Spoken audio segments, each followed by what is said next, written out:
వణికిపోతున్నారు. కలవరం, దిగులు చెందుతున్నారు, కలవరపడుతున్నారు. వాళ్ళు సమాధానమే లేదు.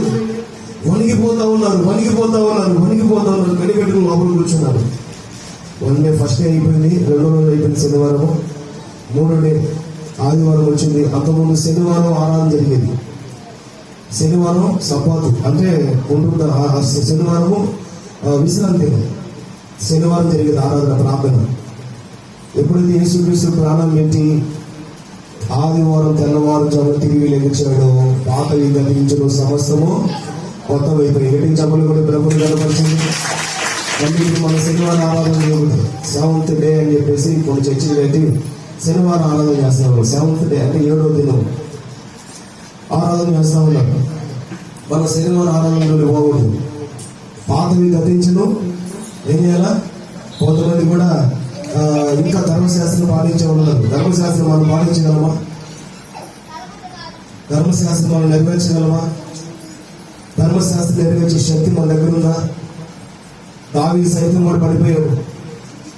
దావీదు సైతం కూడా దేవుడు అన్నాడు, ఒక స్టేట్మెంట్ ఇచ్చాడు, నా ఇష్టానుసారం నా హృదయానుసారం చెప్పాడు దేవుడు దావీదు గురించి. దావీదు కూడా ఏమంటాడు, ఒక దినం ఒకసారి పడిపోయాడు దావీదు కూడా. అంటే దావీదు కూడా ఓడిపోయాడు. ధర్మశాస్త్రం మొత్తాన్ని కూడా నెరవేర్చి ఒక పొల్లు సున్నా కూడా తప్పిపోకుండా ప్రతి ఒక్కరు కూడా లేఖన నెరవేర్పే యేసుక్రీస్తు యొక్క మరణం. గట్టిగా స్తోత్రం చెప్పండి. లేఖన నెరవేర్పే యేసుక్రీస్తు యొక్క పునరుద్ధానం.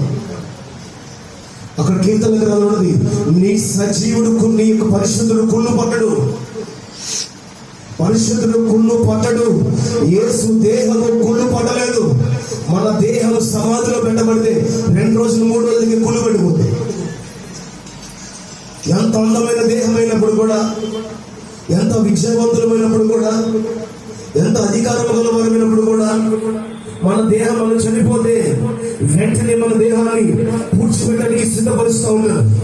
మన దేహాన్ని కాల్చడానికి సిద్ధపరుస్తూ ఉన్నారు. అందులో దేహం కూడా మట్టిలాగా తయారైపోతుంది.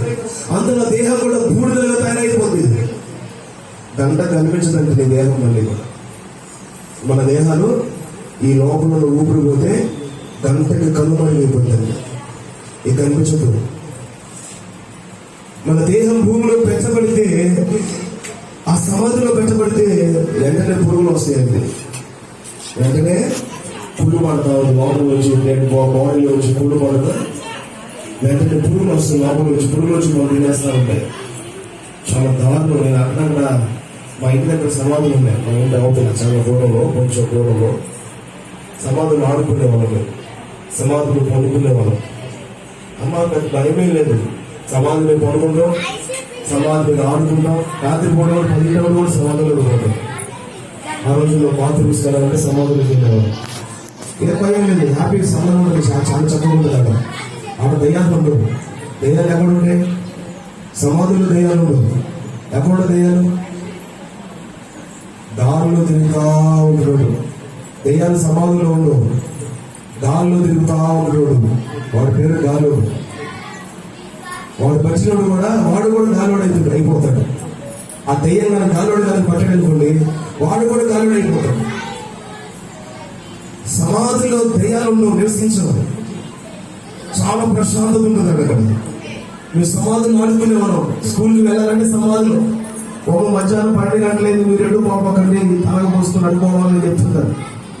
అసలు అది వయసుకి వాడు వయసు తెచ్చాడు. అడుకోవాక 2 బాగులు పుకార్లు. మన ప్రాంతంలో అర్థం తెచ్చుకున్నాం. 2 పుకార్లతో చూద్దాం. సోదరులు బాగా ఉంది. సో చెప్పేవాళ్ళు చచ్చిపోయాడుగా. వాళ్ళ ఇంకేముందంటే అలనోడు పేరు చేస్తే నడవబడింది. అమ్మవాడు వయసు ఎన్ని పుకార్లు వస్తే చూద్దాం. బైబిల్ గ్రంథం చదివిస్తూ ఉంది. ఒక వ్యక్తి చనిపోయిన తర్వాత ఆ వ్యక్తి భూమి మీద ప్రేమ కానీ, కక్ష కానీ, ఆ వ్యక్తి భూమి మీద పగ తీర్చుకునే శక్తి కానీ లేదు. ఆ వ్యక్తికి ఆ రోజే జడ్జిమెంట్ అయిపోయింది. దేవుడు నమ్ముకొని పరిశుద్ధంగా ప్రతి దినం పరదేశం వెళ్ళిపోతున్న ప్యారడైజ్కి. లేకపోతే నేను నిత్య నరకాగ్నిలో చీకటి గృహంలో బంధించబడి ఉంటాడు. ఆ నరకాగ్ని